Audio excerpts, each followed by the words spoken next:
Hi, my name's Mark, one of the pastors at Trillium. I was recently reading A Course in Miracles, lesson 194. It's a daily practice, and it goes like this. I place the future into the hands of God. I place the future into the hands of God. I place my future into God's hands. And the promise in the lesson is if I do this, I will receive a blessing that transcends my understanding. A gift of peace will come to me that will transcend all human understanding. And I will be freed. I will be freed from all the travails and dis-ease of this life. I will be on the very verge of heaven in this world. I'll be like at the lawn before the gates of heaven if I simply do this one little task, place my future into God's care, God's hands. And it got me thinking about how hard that is for me. I'm very future-oriented. So much of my thinking, so much of my focus in my life is on the future. Whether it's the articles in the newspapers I'm most drawn to, which are about future prognostications, whether it's about COVID-19 or politics or the environment or such, I'm drawn to the future. If you read a lot of the COVID stories today, it's about the future impacts economically on our country. It's all future-oriented. Whether it's weather reports, forecasts, or whether it's political polling, or political punditry, this is all future-orientated. I don't think I'm unique that way. I think lots of us live in the future, or try to. It's, in fact, the one place most of all we can't live, for sure. The future is outside our scope of connection with. And so, for me, to hand that future over into the care of God or the care of anyone is very difficult for me.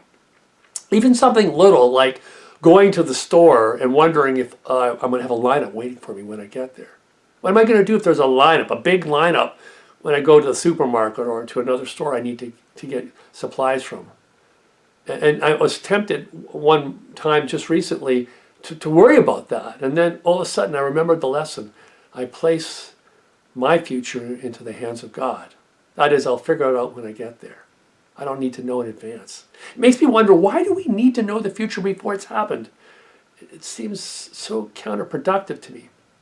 Jesus commands us in several parts of the gospel not to worry about the future. We don't need to know the future.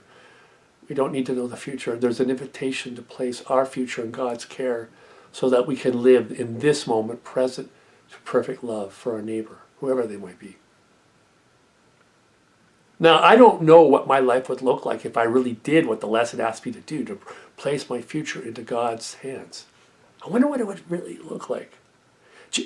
I know what it looked like for Jesus. He placed his future into God's hands. At Gethsemane, he prays the prayer of having the cup of sacrifice taken from him. Yet nonetheless, he says, not my will be done, but your will be done, which means in another way, I place my future into your hands, Lord. And look where it took him ultimately. Look where it took him ultimately. Not an easy journey, but look where he ended up. Those first disciples, they meet the risen Lord, and they too are given a promise, a future promise by Jesus to wait in Jerusalem for a short time for the blessing, for a gift from heaven that will change their lives.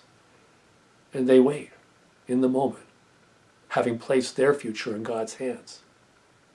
That same promise is offered to you and me today. It's a simple promise that we trust God with all that we are, especially our future, so that we can live in this present moment available to love. And the only thing that's asked of us is that we do place our future, your future, my future, into God's holy hands.